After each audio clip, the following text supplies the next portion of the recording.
Hello friends welcome back to my channel Jhuma's blogs.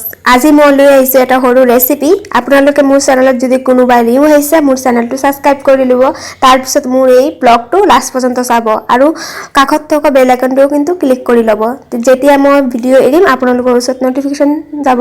এতিয়া মই মাছৰ কাৰণে মছলাটো ৰেডি কৰি লৈছো। মছলাত আছে পিয়াজ, কেঁচা জলকীয়া, জিৰা গুড়ি, জলকীয়া গুড়ি, পিছত বিলাহী সব একলগত দি প্লাই মছলাটো কৰি ললো মিক্সাৰ গ্ৰাইণ্ডাৰত। এতিয়া মই নিমখ আৰু হালধিটো দি দিম।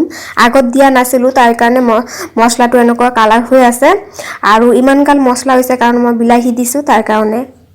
মছলাটো আগত ৰেডি কৰি ৰাখিলো কাৰণ বাৰে বাৰে কাৰেণ্টটো গৈ আছে, আগতে মছলাটো কৰি ললো। এতিয়া মই মাছবিলাক ৰঙা ৰঙা কৰি ভাজি লম।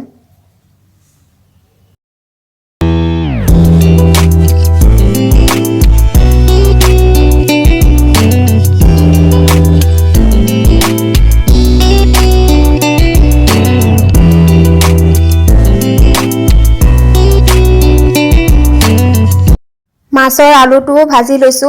মই মোৰ এই ব্লগটোত দিয়া নাই, স্কিপ কৰি কৰি মই ব্লগটো এডিট কৰিছো। আপোনালোকে মোৰ বেংগলী চেনেলত গৈ প্লাই ফুল ব্লগটো চাই আহিব, মই লিংক দি দিম। এতিয়া মই ঝোলত সম্বাৰ দিছো পিয়াজ। আপোনালোকে জিৰাও দিব পাৰে, গোটা জিৰা। তো মই পিয়াজে দিছো। পিয়াজটো ভালকে ৰঙা কৰি ভাজি লম আৰু পানী গৰম বহাই দিছো। ঝোলত মই গৰম পানী দিম, আজি কেঁচা পানী নিদু, ঠাণ্ডা পানী। পিয়াজটো মোৰ ভাজা হৈ গল। এতিয়া মই মছলাটো যে ৰেডি কৰি ৰাখিছো মছলাটো দি দিছো।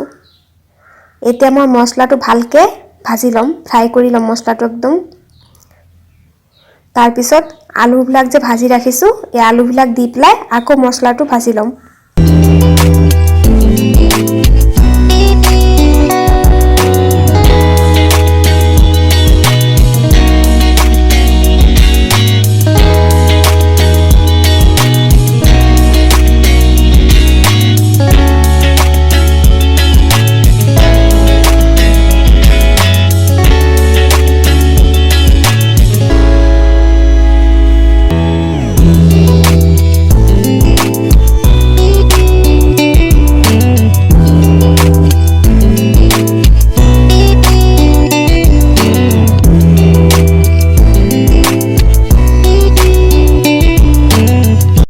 আলুৰ লগত মছলাটো মোৰ ধুনীয়াকৈ ভাজা হৈ গল। তাৰ পিছত গৰম কৰি ৰখা পানীটো দি দিছো।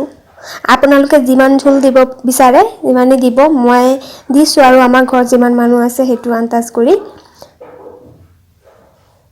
এতিয়া ঝোলটো পটককে হৈ যাব কিয়নো গৰম পানী কৰি দিছে। আপোনালোকেও কিন্তু গৰম পানী কৰি দি চাব।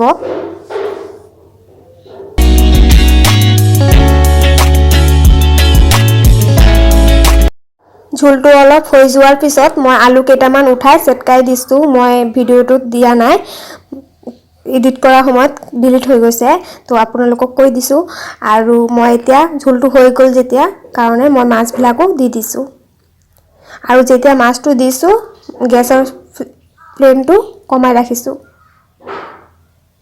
অলপ টাইমৰ কাৰণে মাছটো দিছো নহয়, অলপ কাৰণে ৰাখি দিম। তাৰ পিছত ধনিয়া পাত ওপৰৰ পৰা ছিটাই দিম। মোৰ ঝোলটো এনেকৈ কমপ্লিট হৈ যাব। আপোনালোকেও এনেকৈ ট্ৰাই কৰিব।